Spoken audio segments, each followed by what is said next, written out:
Hi, we compiled here another few videos. This video is about pivoting around your left leg, helping you also to maintain a stable spine angle,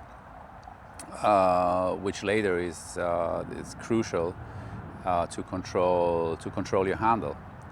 The handle is important first to control the low point of the ball, and second later also to control the ball flight. Lower half forward, okay? And now bottom your club. And now you are turning me your hips around the left leg. Look. There. And now look where my hands are. There. Okay? Okay. And look how my foot is. Laterally bent. It stays sideways. And this one also has no turnaround because it goes around me and up. Okay. And you are just moving me around. Yeah? You are just moving me around. That is why your right shoulder is always higher than your left. That last one was great. Do that again. Stop there. Very good. This is an easy drill, or a drill I use quite often to help my students to understand how to exit the club properly. Several things are involved. At the beginning, tucking the hips. Our hips have to move forward in a linear way. This will tilt our spine to the right, and by keep on turning and pivoting around the left leg, we will keep a stable spine angle to the ground. We will keep the same angle to the ground. In this case, my student did not do that. He was not tucking his hips enough, so he did not come into that right tilt spine angle. So we were working on that little exercise you see in the following video. Could we have a bit more radial deviation there in the exit? Here. Square to the ground. Square to the ground. Good. Now exit. You are not. No. You're only lifting me your arms up. You are not laterally bending. You are not pushing me your hips forward and laterally bending underneath your spine. Great. Good. Now do that again. Yeah. Okay. That's a great exercise to, here. And it's, it's like that pushing up. This video is a small introduction or an easy explanation about the ball direction and about the curve of the ball. The club face will determine in which direction the ball starts. So meaning that having an open club face, the ball will start to the right, and having a closed club face at P7, the ball will start to the left.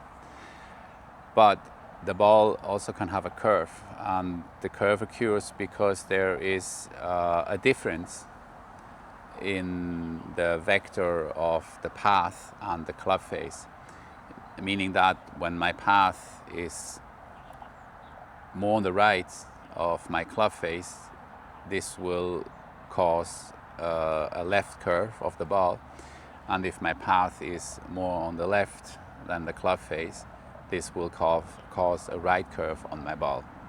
So it's just a small and simple explanation, because we were working on different types of curve in this precise video. So it was a first introduction to my student why a ball starts right, left, and why it curves to the right and why it curves to the left. It directly goes to the left is because the club face is too close. Yes, the ball always starts where the club face aims. The ball always goes where your club face aims. And it will curve in the opposite direction of the path. Path to the right, it will curve left. Path to the left, it will curve right. But where it starts is the club face. You can hit a ball to the left and curve it back. It just depends how much the path goes to the left, no? We call it educating our hands. Having educated hands, meaning that those hands move properly, is something crucial in order to control the low point of the club, which will lead to more solid impacts. And it is also crucial to control the club face and the club path in order to control later our ball flight.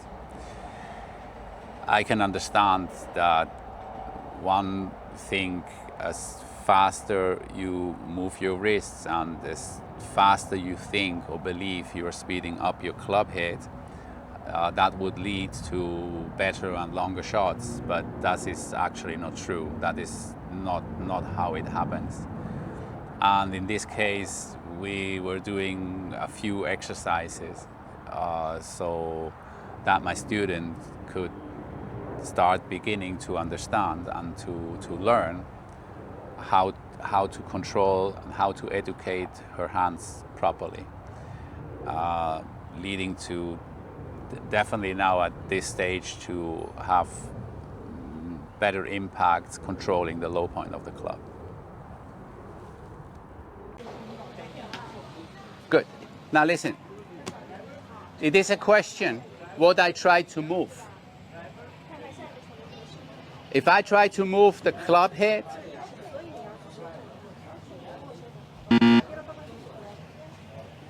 I cannot control that. If you try to move me the butt of the club, the only thing I want is the butt of the club. I do not care about that at all. Zero. The butt of the club, here you are loaded and you are flat. The butt of the club, there. If you think about this and you stop thinking me about the club head, you can do that. No problem. No problem at all. In this video, I am explaining my student how to properly rotate his neck from P4 to P7 and later to P10. The cervicals are the part in the spine with the biggest mobility, and it has a huge influence on the rest of the vertebrae in the spine. So in this particular video, my student was laterally bending his neck to the right, and this will restrict his capacity of keep on turning his spine towards the left when he exits the club. Now look at me. Good. Do that again. Look forward. Now look at me. Good. This is how your head moves, like this. Your head is moving like that. Now try to look at me. Now, you see, now it gets pretty tough. Now you cannot get around anymore, okay? So our head moves like this, okay? But now, we don't stay straight. We stay bended forward, okay? So look, this is how we are looking forward, like this. When you do me, when you move me your head back, you cannot get around anymore. Try. Some practice swings, come on. Nice.